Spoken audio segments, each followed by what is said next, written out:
भिवानी में कल विजय दिवस के उपलक्ष्य के ऊपर मनाया गया दशहरा उत्सव, किया गया रावण का दहन। भिवानी के सेक्टर 13 में जो आयोजित कार्यक्रम में बतौर मुख्य अतिथि भिवानी महेंद्रगढ़ लोकसभा सांसद चौधरी धर्मवीर सिंह पहुंचे। इस अवसर पर अनेक गणमान्य व्यक्ति मंच पर आसीन रहे।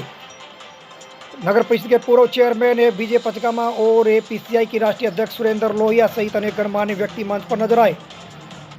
पीसीसीआई के अध्यक्ष सुरेंद्र लोहिया ने भी इस कार्यक्रम की सराहना व्यक्त की। वहीं भिवानी महेंद्रगढ़ लोकसभा सांसद चौधरी धर्मवीर सिंह ने कहा कि आज के इस कार्यक्रम से यही प्रेरणा लेनी चाहिए कि हमें अपने क्षेत्र में राम राज्य स्थापित करना चाहिए। उन्होंने कहा कि देश में राम राज्य होगा तो मर्यादाएं होंगी। उन्होंने कहा कि भगवान श्री राम की मर्यादाओं को लेकर समाज में रचनात्मक कार्य करना चाहिए। लोगों को भगवान श्री राम और उनके भाइयों से प्रेरणा लेनी चाहिए कि किस प्रकार के उनके आदर्श थे। उन्होंने कहा कि रावण बुद्धिमानी था, लेकिन उनके अंदर जो बुराई थी, उसी बुराई के प्रतीक के पुतले हैं वो जलाए जाते हैं। भिवानी से special report Ashok Bhardwaj, ABP news.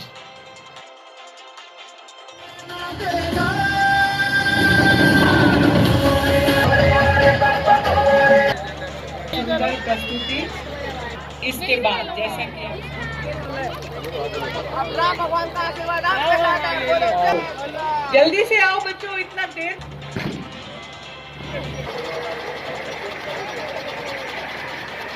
विजय का पर्व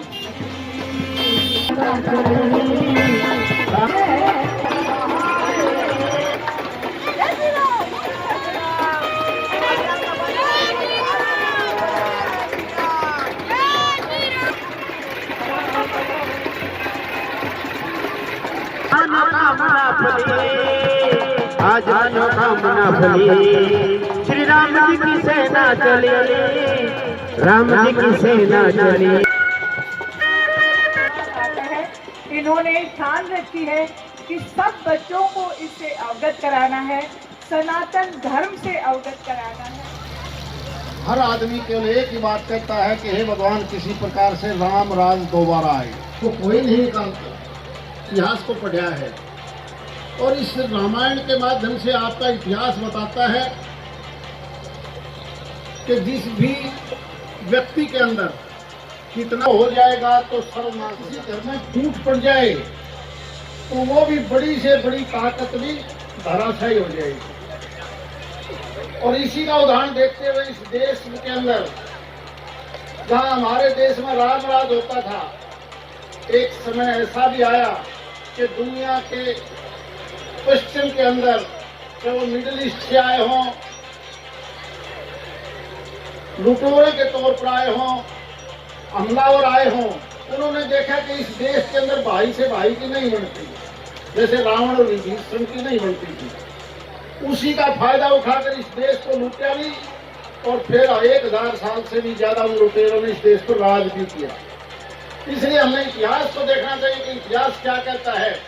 आज जब हम ये प्रार्थना करते हैं भगवान राम से कि हमारे दोबारा से राम राज कैसे आए, उस प्रकार का भाई भी बनना पड़ेगा जैसे लक्ष्मण था, भरत जैसा भाई भी बनना पड़ेगा।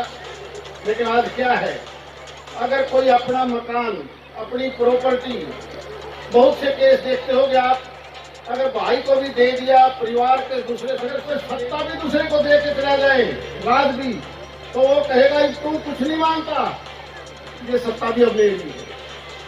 इसलिए आओ हम पढ़ लें कि हर साल जो आप रामलीला देखते हैं, उसी प्रकार का राम राज कैसे आ सकता है, वो तभी संभव है जब हम इससे कुछ सीख कर उसी प्रकार का परिवार, हर आदमी उसी प्रकार की बातों पे चल के दोबारा से इस देश को हम राम राज बनाएंगे। बच्चों को और ये ताकत का जो नशा हो जाता है तो रावण जैसे आदमी, बुद्धिमान जैसे आदमी, रावण जैसा भी उसका घमंड चूर हो जाता है। हमें घमंड नहीं करना है।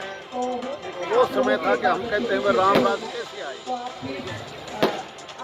लेकिन आज के दिन ईमानदारी से आप देखोगे तो एक बार आप बैठ जाइए। तो आज तो हर मोहल्ले में आपको इस प्रकार का माहौल पैदा देखोगे।